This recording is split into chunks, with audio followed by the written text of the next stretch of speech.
Hazrat Amina. Hazrat Amina was the daughter of Wahab ibn Abd Manaf. She was born in Makkah and belonged to the Banu Zur'a clan from the Quraysh tribe. Her ancestor Zur'a was the elder brother of Qusay, who was also an ancestor of Abdul Muttalib and Abdullah. Abdul Muttalib, the father of Abdullah, arranged his youngest son's marriage with Amina. It is said that a light shone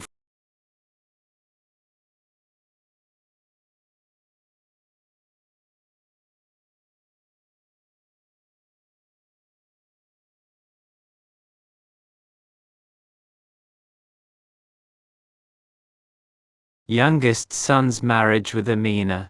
It is said that a light shone from Abdullah's forehead, and people believed it was a sign of the future prophet as his offspring. Many women from Arabia wanted to marry Abdullah because of this. However, Amina was chosen, and she was honored with this marriage. Sadly, Abdullah passed away within a year of their marriage.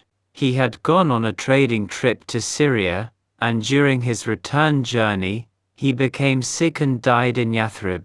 At that time, Amina was pregnant. After losing her husband, she became very sad and never fully recovered. She was buried near the place where she passed away, 4 months after Abdullah's death. In 570 AD, Prophet Muhammad was born. It was a tradition among noble families to send newborns to the desert, as people believed desert life taught self-discipline, purity, and freedom. Because of this, Prophet Muhammad was sent to live with Halima Jia, a poor Bedouin.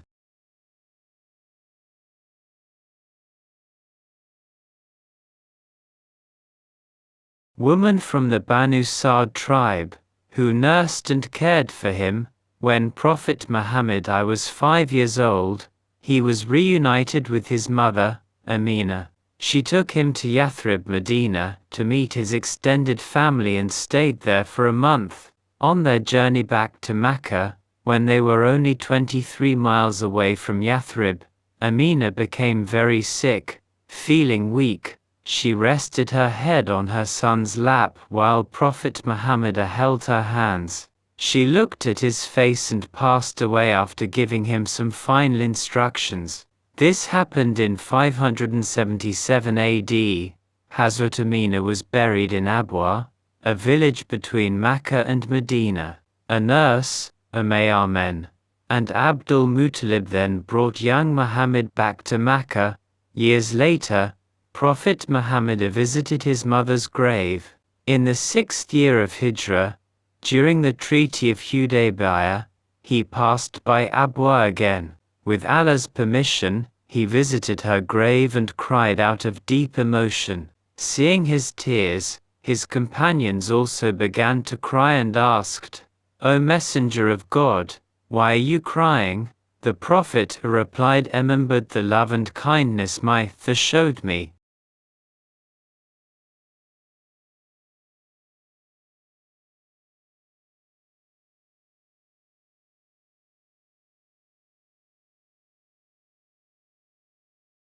And that is why I cried. Abdul Muttalib. Abdul Muttalib was a descendant of Firam, the great-grandson of Qusay. He was the son of Hashim and the grandfather of Prophet Muhammad. When his uncle Muttalib died in 520 AD, Abdul Muttalib became the new leader of his family and took over important responsibilities, such as providing food and water to pilgrims. He also became the head of the Banu Hashim clan.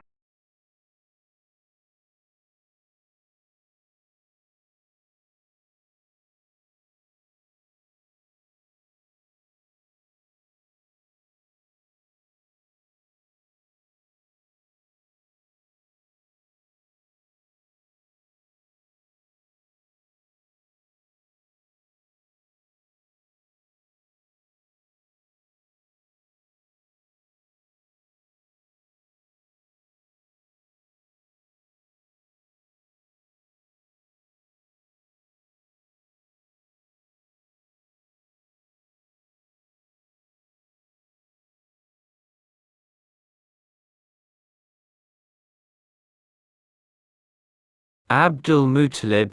Abdul Muttalib was a descendant of Firan, the great-grandson of Qusay.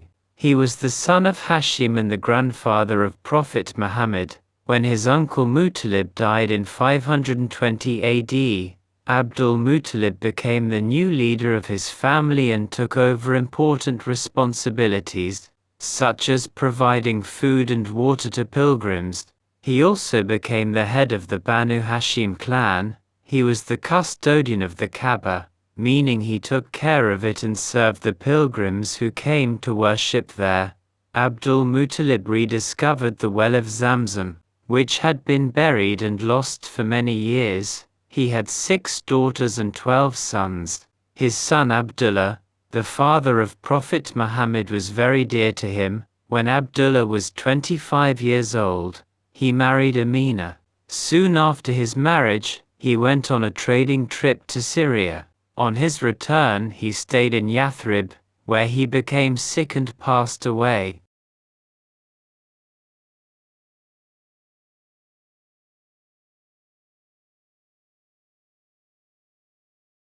Prophet Muhammad, it was Abdul Muttalib's grandson and stayed in his care for 2 years.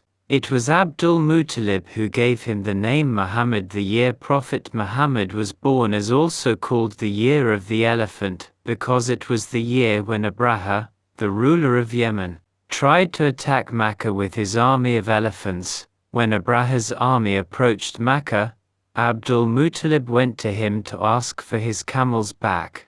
In their conversation, Abdul Muttalib said the famous words, "The Kaaba is the house of Allah, and He will protect it."